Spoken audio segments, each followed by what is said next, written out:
Damn! I mixed up these strings here. I should add a unit test for this. Oh wait, there's a better way. So what happened? This project uses ndepend to analyze the code structure of some software. In this particular line, we want to create the relevant type information like assembly, namespace, and type name from the ndepend data structure and create our own data structure to keep our business logic free from any dependencies to the ndepend APIs. Our own data structure we have well designed. The constructor uses design by contract to ensure that only valid instances can be created, and it is also immutable so that once created, it cannot be invalidated accidentally later on. All this design effort did not protect me from mixing up the string parameters of the constructor. And this is exactly what happened here. And the design can also not protect me from accidentally mixing up the properties later on when passing one of those to a function which only requires that particular information from the data structure. And the reason is that the design does not express the semantics of those parameters and properties explicitly.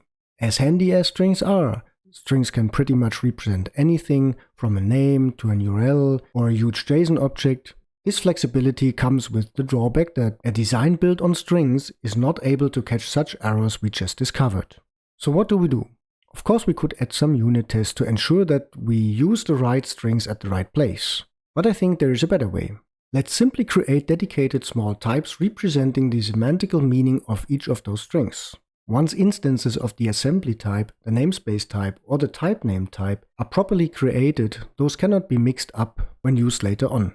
Not when being passed to the code type constructor, and also not when passing individual properties of the code type to other functions. Of course, these new types can still be created from the wrong string, but creating the assembly type, for example, and passing a variable named namespace is a much more obvious mistake than mixing up the order of 3 string parameters, which will be easily spotted in every code review. So the risk of such type of errors is not completely gone, but it is drastically reduced. How do we create such types like the assembly type?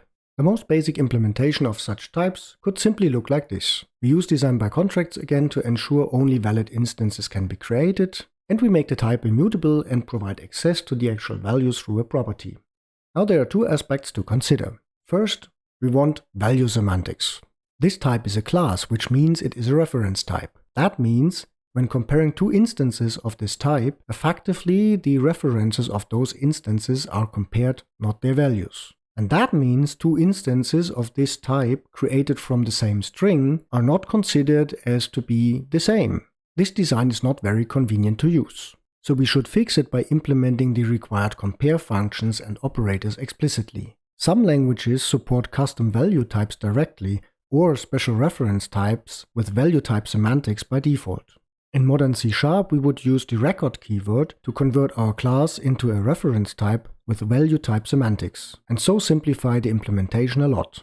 The second design aspect we should consider is, how do we provide access to the value of such types? The simplest option is the one we have chosen so far. A property provides direct access to the value. Of course, this design also has drawbacks. It does not provide a strong encapsulation and still supports functions which take strings, while we actually wanted to achieve the opposite, which is banning strings wherever possible so that those cannot be mixed up. Furthermore, having to call .value whenever we need to access the value, for example to print it on the console, is not very convenient. We can fix this smell by providing an operator which does the conversion to string implicitly.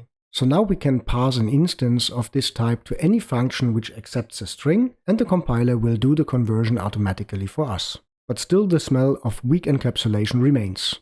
We could fix this by following a more functional programming approach, which is providing dedicated higher order functions to work with this assembly type. With this design, the direct access to the value is removed, and all operations on the actual value of the assembly type are encapsulated within the assembly type. This is a pretty common design tactic in functional programming languages, but certainly not so common in object-oriented programming languages. Which design would you prefer in your projects? Let me know in the comments below.